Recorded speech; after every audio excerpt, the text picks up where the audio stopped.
Banting setir jadi disc joki Ovi Sofyanti, mantan duo Serigala langsung laris manis. Karir penyanyi Ovi Sofyanti mengalami pasang surut sejak hengkang dari grup duo Serigala. Tak lagi fokus jadi biduan, Ovi kini banting setir menjadi seorang disc joki, DJ. Keputusan Ovi yang kini jadi DJ diambil usai kepopuleran duo Serigala mulai tenggelam hingga dikabarkan sepi pekerjaan. Meski jadi pendatang baru, Ovi mengungkap karir sebagai DJ mendapati awal yang cukup baik.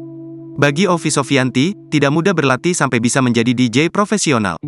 Frankie Roring bahkan menjadi guru yang galak untuk pedangdut seksi itu.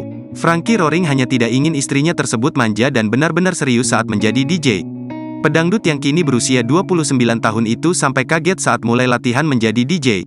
Mantan personel duo Serigala ini terus mengasah kemampuannya dalam meramu musik elektronik hingga memainkan musik upbeat. Sampai saat ini jadwal manggung Ovi Sofyanti sudah terisi penuh sampai akhir tahun 2023.